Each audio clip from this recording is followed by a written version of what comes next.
Hi,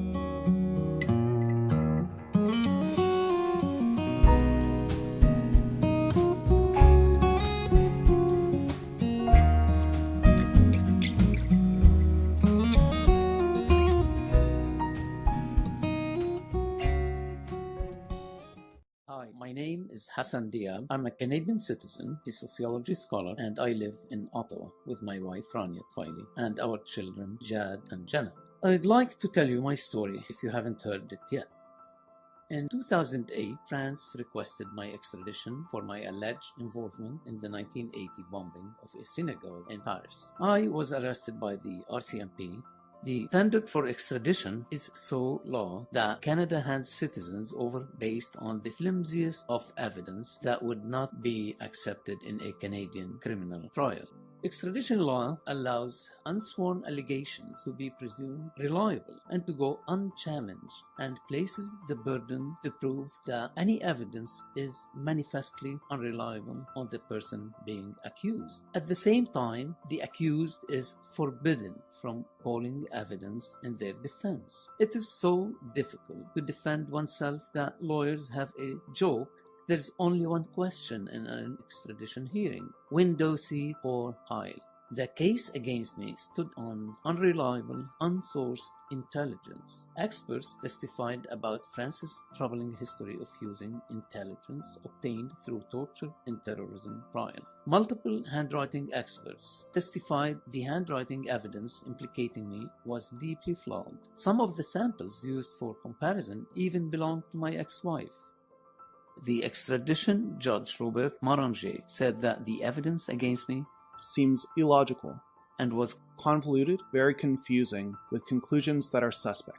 He added that France presented a weak case, and the prospects of conviction in the context of a fair trial seem unlikely. Justice Moranger said that he couldn't consider the expert evidence on the unreliability of the handwriting analysis. What? Even though I should have been freed since we had shown the evidence was manifestly unreliable, the judge disagreed and said he felt forced by the law to order my extradition. The Court of Appeal said that the judge was wrong in not ruling on the evidence, but they wouldn't intervene with his decision. The Supreme Court refused to hear my appeal without reason. Every single level of Canadian courts failed Hassan. The next day, I was extradited to France. Although my daughter and I were promised that we could see my husband before he was extradited, they moved him very early in the morning, and we were unable to say goodbye or bring him money or clothes. Although the law stipulates that Canadians are only to be extradited to face trial, I spent more than 3 years in prison in near solitary confinement and without charge, while the French judges were investigating my case. The French investigative judges found that the fingerprint comparison was a key reason to release me. They described the unsourced intelligence as full of contradictions and inaccuracies, and they verified that I was not even in France when the bombing occurred. The judges ordered my release 8 times, but the prosecutors blocked it every single time.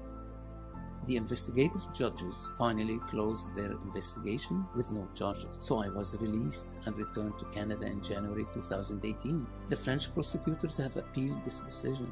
I was finally reunited with my family, including my son, who was born while I was detained in France. I missed the first 3 years of his life. My dad died a few months before my release. He would never know that I would ever be free. I want to thank my wife Rania, the Hassan Diab Support Committee, my lawyers, and all the people who have supported me over the years, without whom I wouldn't be back home today. But the fight is not over.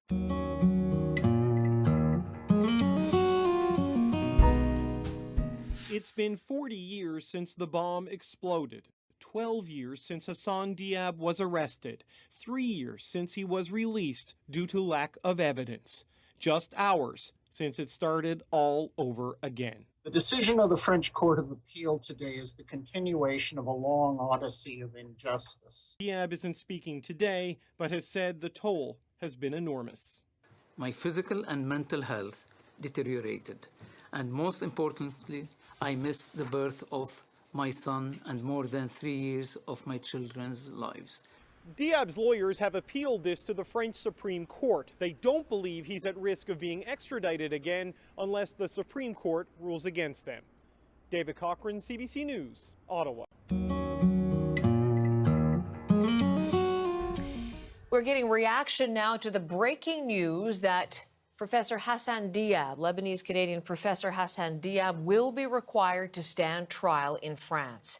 Just in, the support committee for Hassan Diab has released a scathing statement on the court decision, saying the court misrepresented evidence, misstated facts, and engaged in troubling analysis based on unfounded speculation. Diab's lawyer in Canada, Don Bain, also included a statement saying the travesty of justice continues despite clear evidence of Diab's innocence. He says this shows how political pressure trumps justice and calls on Canada's Prime Minister to put an end to what he calls a miscarriage of justice. David Cochran has been following the Diab story extensively for years and has more on the decision. Yeah, Heather, we haven't yet seen the decision. Diab's lawyers are going through it now in their law offices in Paris, but I've been speaking with Hassan Diab's family who told me that they've been told their appeal has been rejected. And as you can imagine, this is a devastating and disappointing day for them. It came down today. Hassan Diab's also been ordered to pay 2,500 euros in legal fees to cover the cost for the civil party. And now France needs to decide whether it will seek Hassan Diab's extradition a second time from the government of Canada, or will it simply try him in absentia to have the trial and then seek his extradition should he be convicted in French courts. Even if Hassan Diab had won this today, Heather, it wouldn't be over because it would have sent it back to a lower court where they could have heard yet another argument on the need to send him to trial. So it just felt to Diab and his supporters, which there's quite an extensive network which has supported him financially and emotionally and legally throughout the years. They just felt like this would never end. Well, the argument to send him to trial certainly carried the day in France.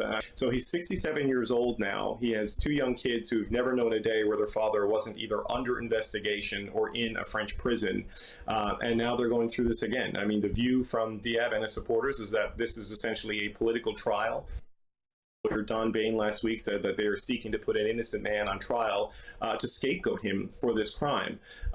France has pursued this doggedly, and today they got a decision that puts, quite frankly, the government of Canada in a difficult position.